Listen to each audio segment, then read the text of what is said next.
Celebrity Big Brother is not playing around this season. In Monday's episode, we saw our second house guest evicted already, and there are some major cracks showing in the Athletes Alliance, or as I like to call it, the Athletes and Friends. There's only 2 athletes in it. We gotta change the name. Maybe that's just something that's bugging me, I don't know. Let's get into all the action of Season 3, Episode 5 of Celebrity Big Brother. I'm Anna Rumer, and this is Pop Culture Social Call.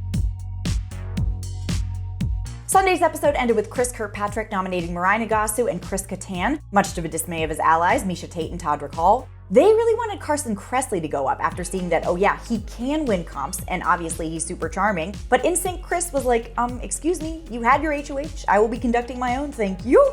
So he decided to put up Mirai as his target because he thinks she's able to get into Miesha's ear, and she managed to get off the block last time. Now, I don't think he's 100% right with that logic. I mean, Miesha only wants to keep Mirai around so she can cash in her deal with her, and Todrick only wants to keep her around as a shield, so it's not like they're ride or die. Plus, Mirai only got off the block last week because of the Monwan twist. Although I guess Todd Bridges did choose her over Teddi Mellencamp for safety, but that might not have been a tough choice based on the live feeds. And Chris is definitely not putting up Carson and Cynthia Bailey right now. The remnants of formation are way too good of a shield to get rid of just yet. Now here's where Miesha and Todrick put a target on their back. They're playing too hard. One kind of pushy, awkward conversation with the HOH and you back off, or you play a more manipulative game.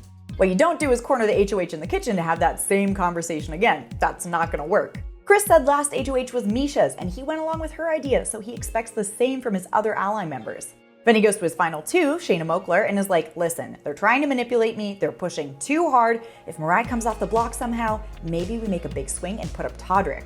Ooh, the Athletes at All Alliance is not long for this world if I had to guess. Be careful, Todd Cake. That's what I'm calling Todrick and Miesha. I hope it catches on. Now it's time for the veto. 𝐒𝐿, Mirai, Todrick, Shayna, Cynthia, and NSYNC Chris are all competing in like a I Spy, Where's Waldo kind of thing, but Waldo's a commercial for the new J-Lo movie.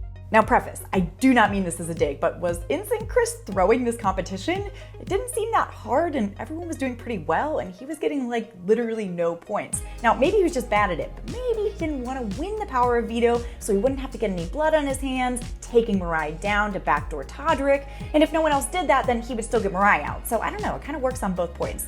Well, it ended up not mattering a ton. Shayna wins veto in a tiebreaker over Todrick, and she decides to keep Chris's noms the same.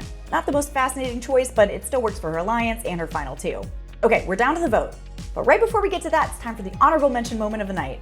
I was actually laughing out loud at 𝐒𝐿 stumbling all over the room at night trying to find the door and Carson just like laying there when Chris almost fell on top of him. Amazing. All right, we're back to the vote. In the most 𝐒𝐿 move of all time, he gets up there to give a speech and is like, yeah, send me home, everyone's taking this way more seriously than I am. Which normally I'd be like, oh, it's reverse psychology, but it seemed very genuine. I think he really was ready to go home. Then Mirai got up and gave a super heartfelt speech about how growing up, she never saw people who looked like her on TV, so she was so grateful to be playing. And as the youngest in the house, she said she knows she can be emotional, but that's what makes her such a good skater. I love Mirai, she's so sweet. I would have been friends with her if I somehow was in the Celebrity Big Brother house.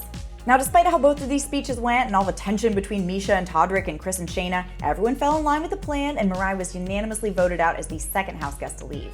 You could tell 𝐒𝐿 felt really bad when she was voted out, but I mean, it makes sense to keep him around. He's not playing the game. Mirai also gave a really interesting post-eviction interview with Julie Chen. She said she was really lonely in the house. She'd never been the only Asian American in the room before, so it was a really difficult time for her. That being said, she really did value her friendship with 𝐒𝐿. She said she hoped he would come out of his room more so people could actually get to know him. I would say the same, but the individual comedy work Chris is doing in the house really is an experience in and of itself, so if he wants to stay alone, he can stay alone. Coming up on CBS Wednesday at 8, we've got the next HOH competition and the nomination ceremony. Then Friday at the same time, we've got a 2-hour live eviction episode, which has also got the power of veto wrapped up in there. There is never a dull moment in the Celebrity Big Brother house.